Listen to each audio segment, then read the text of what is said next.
Hi,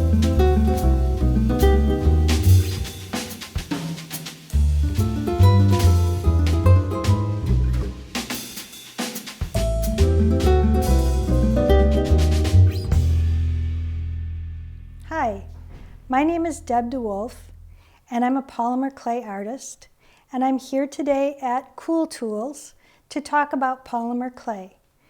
You need a work surface, and it can be something as basic as a piece of glass, which is my favorite work surface, but you can use a countertop, you can use a cutting board, you can use marble, or whatever you have. Just know that when you cut the clay on your work surface, you don't want a surface that's going to mar, and you don't want a surface that has a lot of texture because the clay will pick up that texture.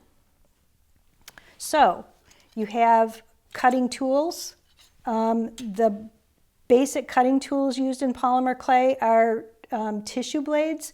Some of them will have handles on either end to let you know which side is the cutting edge and which side is the dull edge, because you never want to mix it up and try to cut and press on the cutting edge of your blade.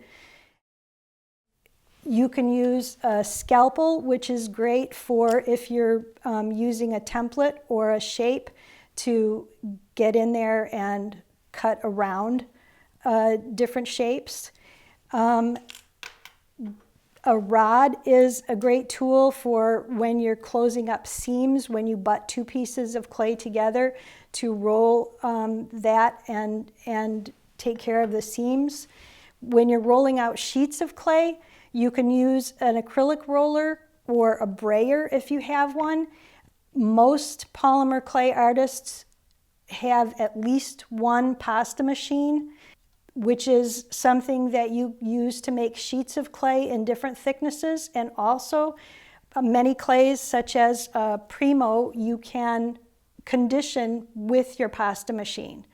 You can also condition clay by hand, but the fastest and easiest way to condition clay is with the pasta machine. You can also use something like an acrylic sheet, which is great for rolling out nice even logs of clay, or pressing textures into the clay. And a needle tool is very useful for piercing holes in beads, or also texturizing. So these are just very basic tools for polymer clay. You can use any number of things, any household items that you have for working with your clay. Just remember that once you've used them for polymer, you should probably not use them again for what they were previously used for. Like, don't ever make pasta with your pasta machine after you've used it for your polymer. Lots of different products of polymer clay on the market. Kaito is relatively new compared to some of the other ones. It is harder to condition out of the package than something like Primo, but some people consider this an advantage because its firmness is great for cane work, which is a technique, a specific technique that polymer clay users use. And the canes will keep their nice crisp detail if you use a firmer clay for doing that.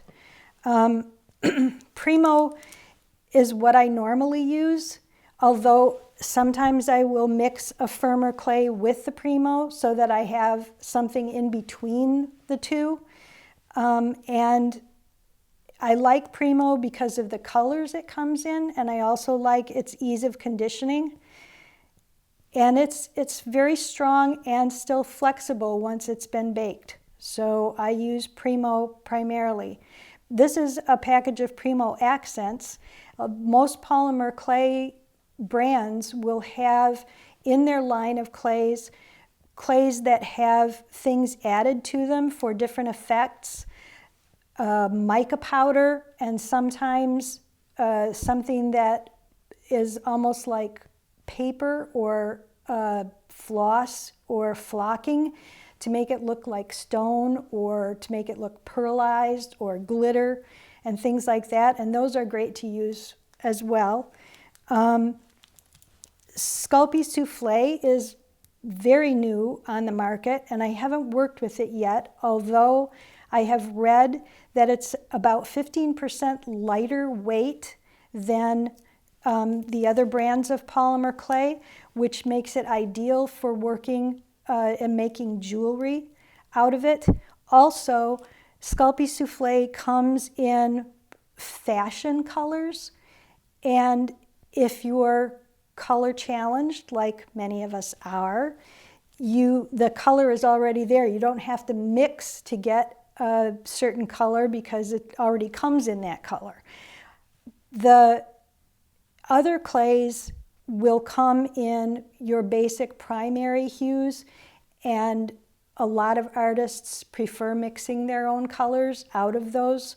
So it just depends on what you like and what you want to do with your clay. Sculpey is a clay that is very economical, but I would give this to my kids. Polymer clay was first made for kids to use. That's how it was first marketed. And it was marketed as a kid's product. And this is what I would give to kids if they wanted to make little figurines with clay or little simple beads with clay. This is what I would give them, because the disadvantage to Sculpey is that once it's been baked, it doesn't have the tensile strength of the other brands of polymer clay. It tends to break easily and crumble easily once it's been baked. So it's not going to last a long time, and if you have invested a lot of time into a project, you will want to go with one of the better quality clays that are out there. Visit our Learning Center at cooltools.us for more cool jewelry making videos. Subscribe to our YouTube channel, like us on Facebook, follow us on Twitter, and be sure to sign up for our email list to be the first to hear about new videos, new products, and other cool stuff from Cool Tools.